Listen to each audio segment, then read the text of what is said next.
Sophie, his 13th birthday. Gift, we've got you. Guitar, coming tomorrow. Road game today, surprise party tomorrow. Change of plans. Game tomorrow. No, birthday tomorrow. Hotel, hotel. Guitar, reroute. Birthdays are on birthdays. Party, relocate. UPS My Choice makes rerouting packages easy. How we're helping companies solve for the needs of customers like Sophie. Yeah, we're looking forward to this week. It's exciting. The challenge that we have, players are very excited coming off again another victory last week against one of our Eastern Division foes.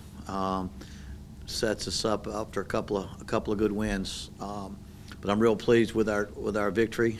Trevon Chapman started his second game in a row, and a little bit different than the first week. He had a great opening, and then got a little bit slow at the second half, but really came out and set the tempo with 2 first-half touchdown passes after a long touchdown run, and got us a good lead. And then we did a great job, I think, offensively, defensively, and the kicking game. 3 turnovers. We gave up none. Turnovers, we had 3 big ones.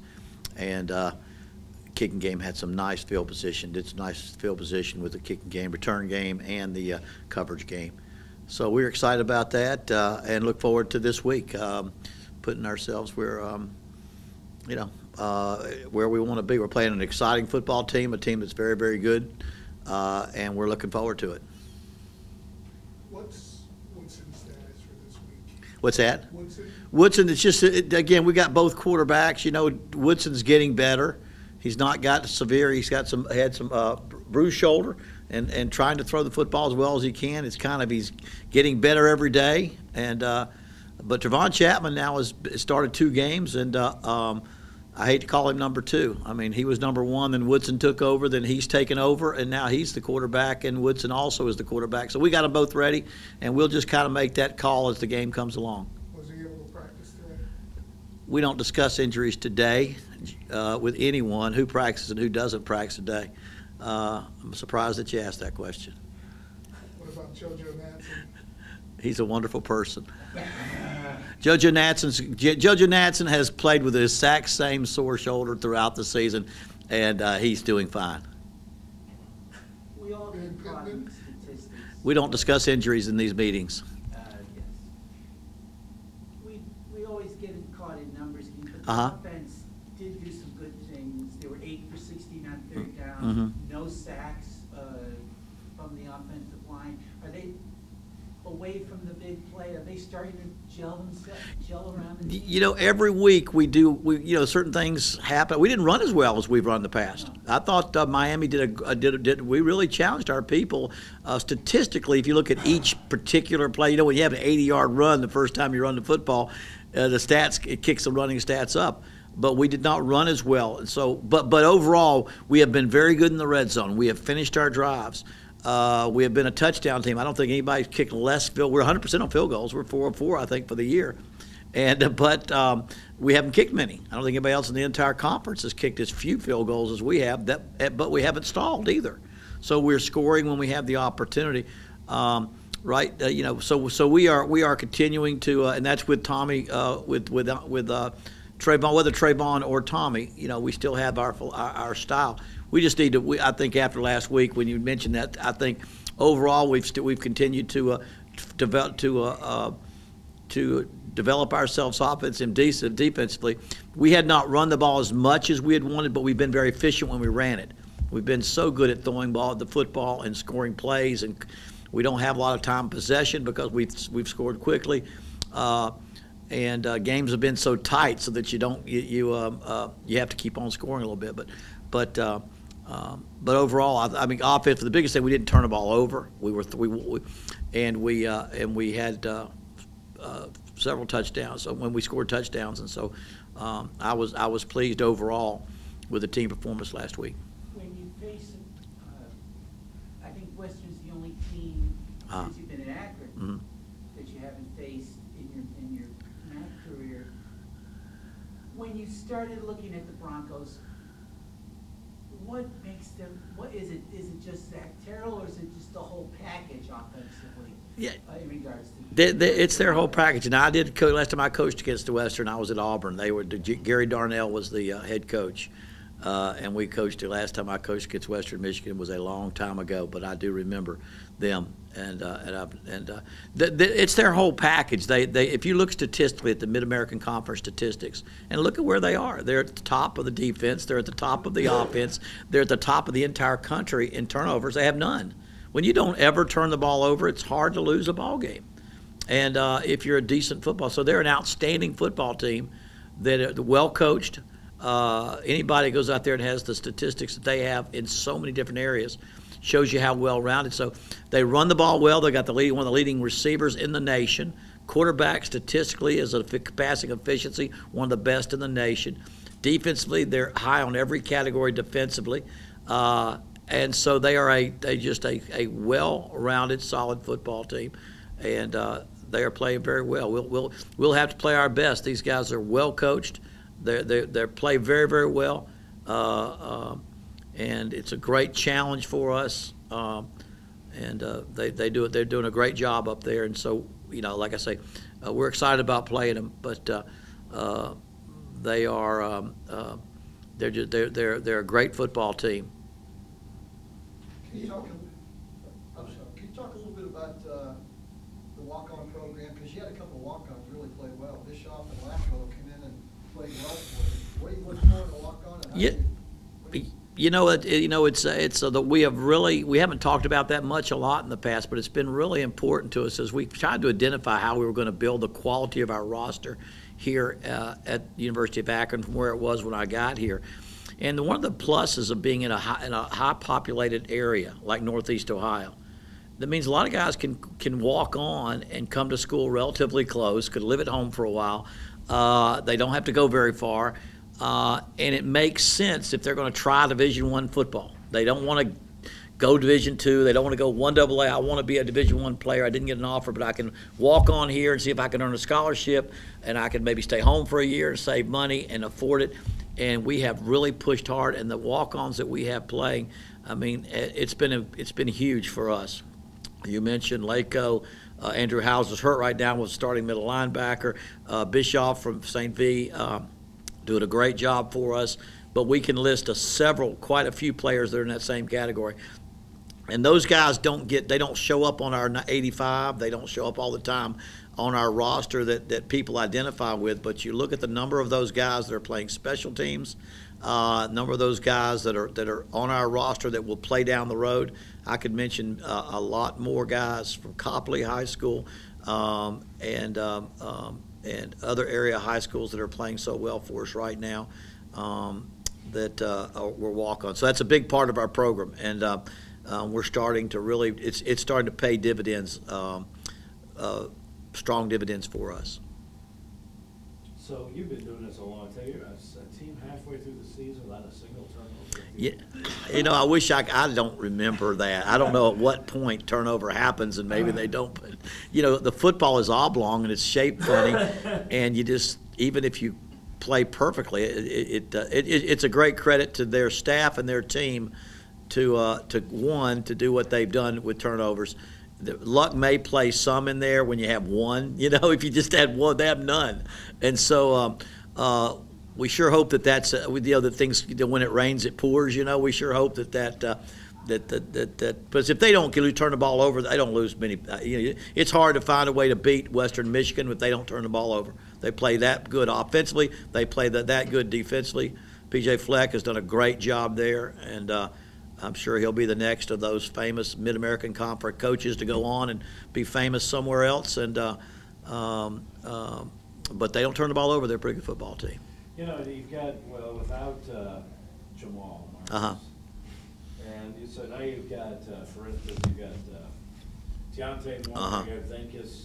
I mean, you have defensive ends that are smaller than their tailback. Right. Is that now you got quickness on them, but is that a concern? Not much you can do about it. Now, is their tailback 230 now? Because Venkis about 230. Well, Venkis is about 230. Yeah. But no, they're different. If you look in this conference, some of the best ends we play are 215, 225. I thought one of the best defenses we played this year was Appalachian State, and they just went for athletes that could run. And so, again, we want bigger guys. I mean, you're talking Zavon Pittman's lined up at 260 at defensive end.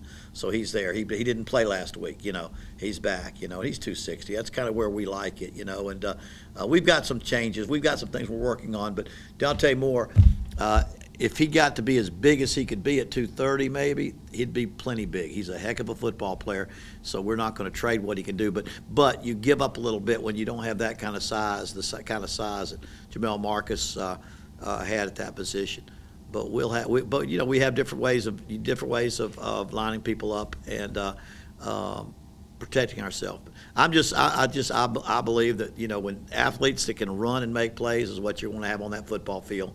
Dante Moore is one of those guys that can run and make plays, and he's the one that hit the quarterback at Marshall and caused the fumble that we picked up, that Vinkus picked up and ran for a touchdown, or maybe Gilbert picked it up and ran for I can't remember. Vinkus picked it up and ran for a touchdown, and so again, that you're giving up more size than you want to.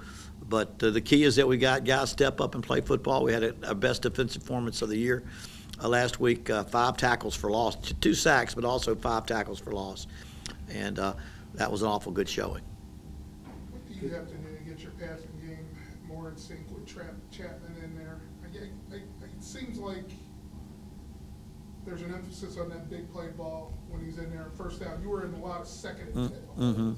Well, that was more about the running game now. I mean, when you run for about 1.5 yards, then you got a lot more second and 10s, but you have to just overall, I think there's certain run passes that one quarterback does better than the others. There's certain things, he ran an 80-yard touchdown run that Tommy Woodson would not have been able to run. That would have been about a 15, 20-yard touchdown run on that play. And so because of his speed, he can do certain things, and he has certain types of route things he throws. When a guy can come in there and throw 3 touchdown passes against a team that was they were second or third in the conference in pass efficiency. If you look at Miami's pass defense last week, they were one of the better teams in the conference in pass defense. And his numbers were he was a little over 50%, but he had no turnovers. And he had 3 touchdown passes. But you're right. There are certain things he throws better than different than Tommy Woodson. But it's just there's certain we're a little different style with Trayvon, but it's been pretty effective. We've scored good. We've scored well in the last couple of games and missed some opportunities. He gets better every. Trayvon's just like anybody else. The more he plays, the more he gets better. We left a lot of points out on the board last week, and on the field last week, and. This team's going to be test us because they can play very, very well on both sides of the football. For you, how big is this game this week? Can you rank it in? No, again, this is a great. It's anytime you play a very good football team, it's exciting. A top 25 football team is exciting. This is a conference game. They're not in our division. They count a full game of a conference like any other conference team. But if you suggest, if you thought that, if y'all went up there and said this is not any different than the other game, well, it is different. They're playing. They're number 23 in the country. They're undefeated.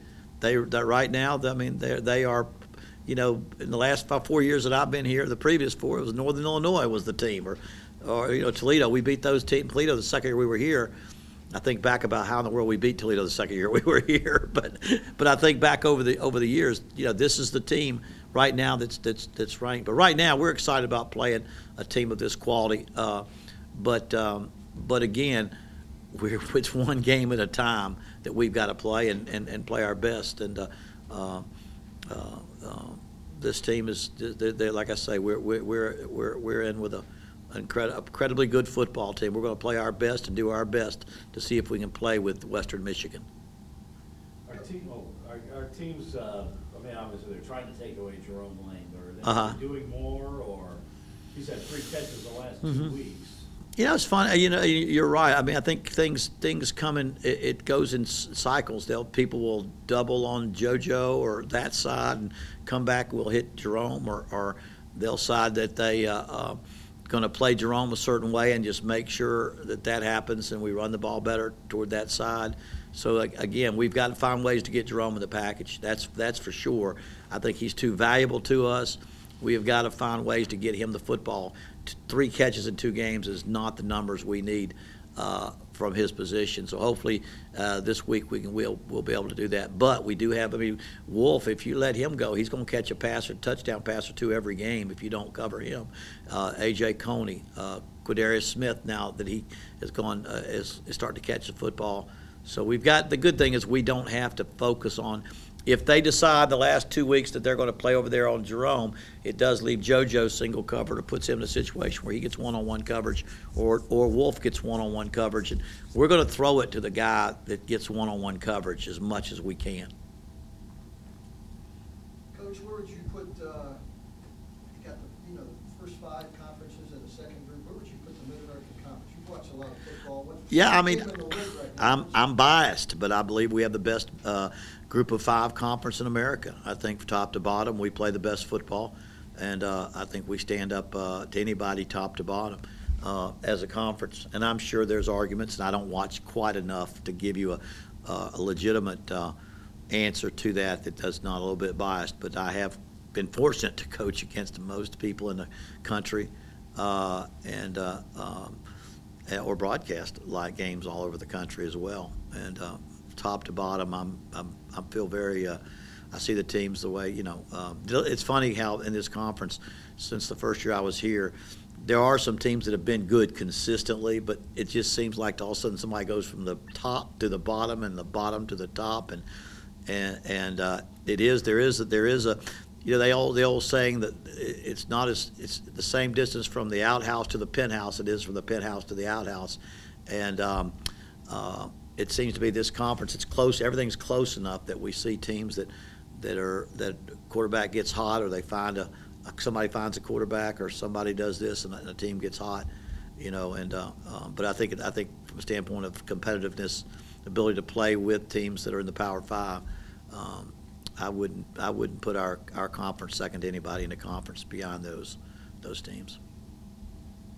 I hope this wasn't what Michael Rega asked a couple weeks ago. The talk about, I don't want to get too deeply into it, but the talk about the early signing period proposal. Right. What do you think? What do you think about that? Again, I wish I could tell you I have a definitive answer on that. I do not. I've just coached too long, and we've changed the rules so many times. And it's going to change the face of recruiting, and it does nothing but just change. Just show me what the rules are, and we'll go with them.